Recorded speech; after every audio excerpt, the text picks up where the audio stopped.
I am Angie Ham, a volunteer with AARP Texas, and I am pleased to welcome you to an exciting event that is part of our celebration for Hispanic Heritage Month. Every year from September 15th to October 15th, we take the time to recognize and appreciate all the contributions that Hispanics and Latinos contribute to our communities. And this year, we're celebrating in a big way with a variety of free virtual events. So you'll get a chance to learn about our Brownsville history, cooking, gardening classes, while learning different aspects of self-care that you can work on all from the comfort of your own home.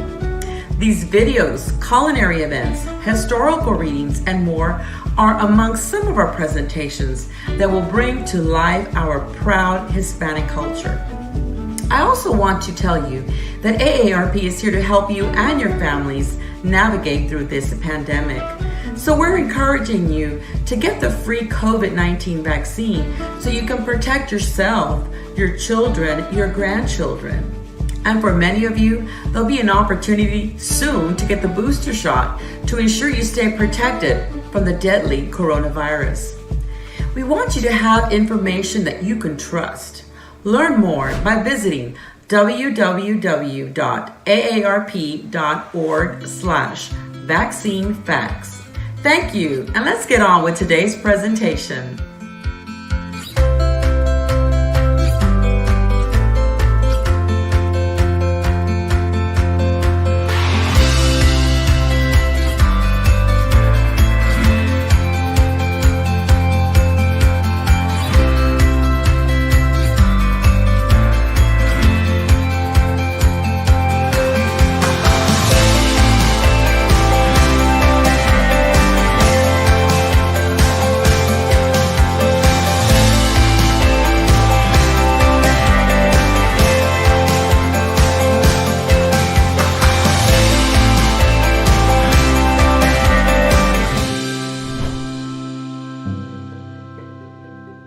I'm Dr. Tony Zavaleta, and I'm a professor emeritus of anthropology and sociology at the University of Texas, Rio Grande Valley, and currently a board member, of which I'm very proud, board member of Texas Southmost College, where we are here today. Dr. Zavaleta, the Fort Brown, a National Historic Landmark, is home to Texas Southmost College, which began its existence in 1846 as a scene of rising conflict between the United States and Mexico. Originally, it was named Fort Texas. So what was occurring during this time? You know, the Battle of the Alamo was in, I guess, 1836. And between 1836 and 1846, there was tremendous problems, political problems between Mexico and the increasing quote-unquote Anglo population in Texas and the United States of America. Texas declared its independence, which made matters even worse. The international boundary was between Mexico and Texas was established at the Nueces River up at Corpus Christi. But nobody liked that, and the United States and Texas wanted the boundary established at the Rio Grande River, which is just a quarter of a mile from where we're sitting. And so the tensions rose. At the same time, the whole Manifest Destiny thing was going on. So President Polk ordered General Zachary Taylor to put an army together. They sailed to New Orleans and to Corpus Christi, what eventually would become Corpus Christi. And they marched, if you can imagine, through the brush and the mud and all the way down to what is today Port Isabel, Texas. And they were camped there for quite a while. And then General Zachary Taylor ordered a group of men to ride over to the border with Matamoros, Mexico, which had been there since, 1735 or something. And in fact, the Matamoros Fort is just right across the river, and that's why Fort Texas, an earthenworks fort, was created right across the river from the Mexican fort. And if truth be known, the Americans were encouraged to start a battle with the Mexicans. There were several skirmishes upriver around what is called El Ranchito and places like that. There were several skirmishes. There was actually an American soldier killed, and the word got back to Washington that American blood had been spilled on American soil, which of course was not true at all. But because of that, the battle, which took place several days over here at Fort Texas, was a vicious battle and a cannonade, so that Mexican army was throwing, if you will, throwing cannonballs across the river into this fort, which killed Major Jacob Brown, who was on a horse, took his legs off and killed him. Hence, Brownsville, Texas, comes from Major Jacob Brown. That was the condition of what was going on. At that point, President Polk ordered Zachary Taylor to invade Mexico properly, cross the river, over to Monterrey, and down to Mexico City. The rest is history. So then after the Mexican-American War, which ended in 1848, 2 years later, this fort that we're at now was created, was built. And Fort Brown is the first American military installation to be created, established on the Rio Grande River. 100 miles upriver is, at Rio Grande City, is Fort Ringgold. Fort Ringgold was the next military installation, and eventually there are forts all along the border. So that's when Fort Brown came into play, after the Mexican-American War, and before Brownsville was established around 1850. The Palo Alto battlefield, which is a national historic battlefield site, and we can all visit it, and I encourage people to visit it, was just a wasteland between where Brownsville is today on the east side of Brownsville and the coast. And so there's a series of what we call lomas, hills. They're actually, geographically, they're called clay dunes. Interestingly, there was a family of Native Americans living on one of those clay dunes, and the Mexican general sent a wagon from Matamoros over to that dune to pick that family up and take them to the Mexican side so that they could live happily ever after, because the following couple days later, there was going to be a tremendous battle. And that was the route when Zachary Taylor, he heard, it's interesting because there was no physical structures and there was no noise. So the troops that were stationed in Port Isabel, what is today Port Isabel, or the Laguna Madre, could hear the battle going on. They could hear it. And so they knew they had to come and help their compatriots, and they did. And so they marched across what we call the Salt Flats and at the point of Palo Alto, what is today called Palo Alto, which is high brush, meaning high brush or trees. They engaged the Mexican army. The Mexican army was believed to be a superior army, but the American army was experimenting with light cannons, not these big heavy cannons you see in the French Revolution. These were these light cannons that you could swing around and move and pull by a horse. And in doing so, the Mexican army was decimated. The Americans unbelievably won that battle. The Mexicans retreated to a place called Resaca de la Palma, and that's between where the BISD building, administration building is, and the HEB store. That's where the battle was. And the Americans won that battle. The Mexicans were pushed back across the river, and that's when the war began. So, Dr. Zavaleta, when we visited the campus, and actually I was a student here at Texas Southmost College in 1989. One of my first classes that I had was art, and I had my class in the old morgue. So you can understand how a little 18-year-old girl was a little frightened to be in that morgue during the day, and not recognizing how much history was here on campus. So, when I've was walking through campus, during that time, reading some of the plaques of what took place here on campus. Gorgas Hall, for instance, was the post hospital here, and Dr. Gorgas, Dr. William Gorgas, who obviously became the Surgeon General later on in life, fought and cured yellow fever.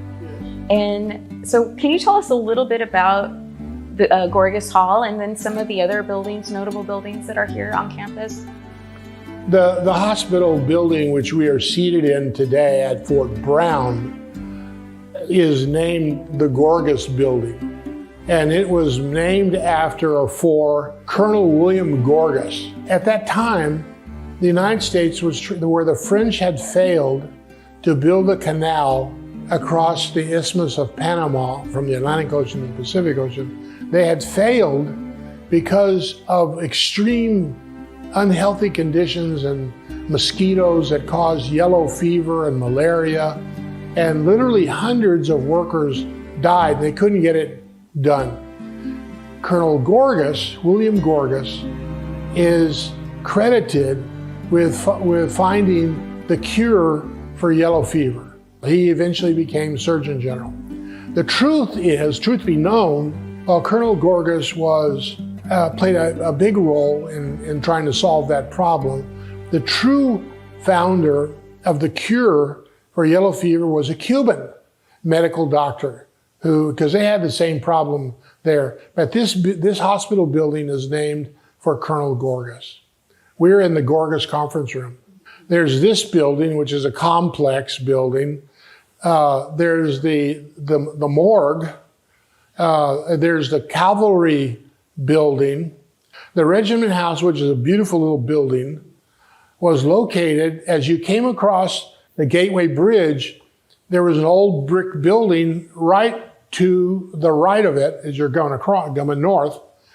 And when I was serving as a city commissioner, the city was planning to, or the federal government was planning to destroy that building. The GSA wanted to increase the size of the port, and they were going to just destroy it. And I was able to intervene and get the city to dismantle it brick by brick, marking every brick. And that building, that beautiful building, was reconstructed over here, and it sits on our campus today. It's an absolutely gorgeous building. And there are many hundreds of photographs of Fort Brown taken by Robert Runyon, who later became mayor, and he was a photographer, took hundreds and hundreds of photographs. And you can see way from where we're sitting, way out across the Resaca in the field, tents. And those were the tents of the African-American soldiers. They were quartered in the swamp. They were segregated. They were segregated even and quartered in the fort. swamp, and we're not allowed to live or eat near white soldiers. It's a terrible part of our history, but we need to know that. The commissary was, of course, as a commissary would be, a place where all the meals were prepared. There had to be quite a few meals. There were stables over along Jackson Street because this was a cavalry fort. That's where all the horses were.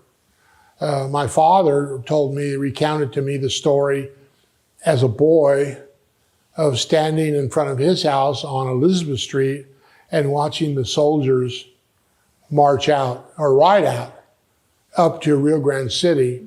That's why we have military highway along the river road. The military highways was the route that the soldiers took.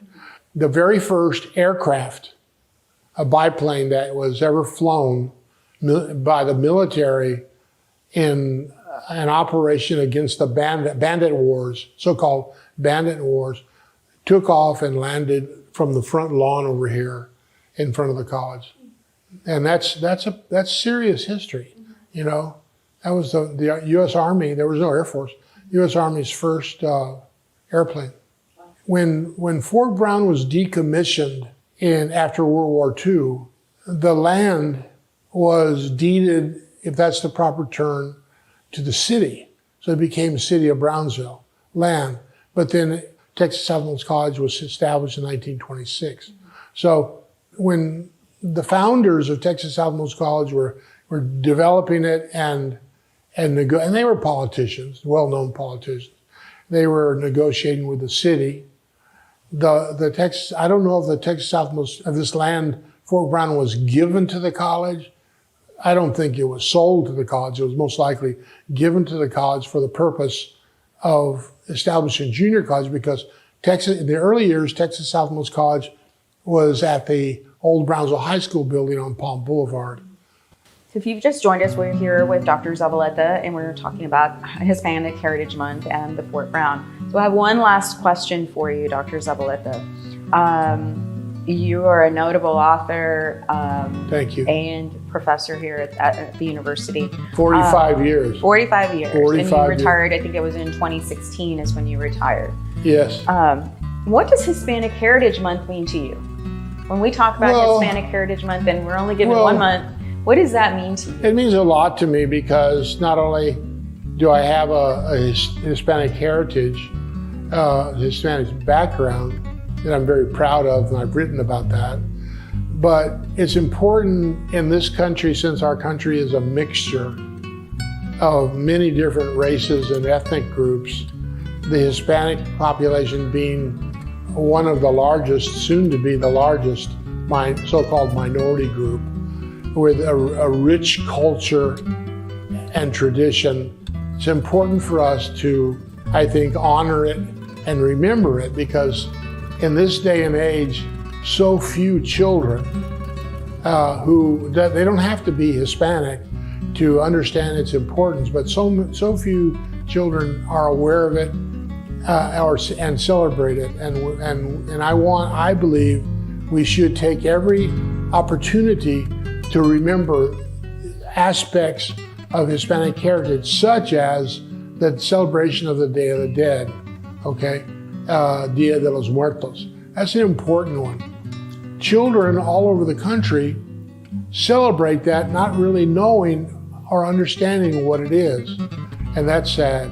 We just celebrated the Cinco de Mayo, which was the Battle of Puebla, in which the Mexican ragtag army defeated the Imperial French army, which was a miracle and claimed as a miracle. And so I think it's just another aspect. Another thing is that more than half of the United States landmass today was under Hispanic rule. It was either under the rule of Spain from 1519 to 1810, or Mexico all the way up to 1835, as we've said, 1848, as we've said. At the end of the Mexican-American War in 1848, the Treaty of Guadalupe Hidalgo was signed, which signed over almost half of the Mexican landmass to the United States, became the United States.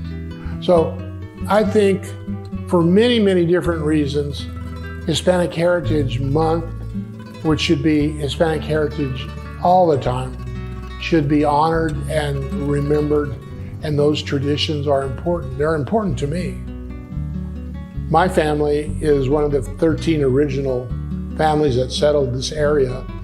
I'm a direct descendant of people who were on the border, literally already on the border, on the river, by 1600. So we come from 1600 all the way down to today. Thank you very much. So thank you once again, Dr. Zavaleta. And on September 30th, I'll have special guest Rolando Garza with the National Park Service, and we'll be talking about Palo Alto Battlefield. So this concludes our Facebook Live for this afternoon.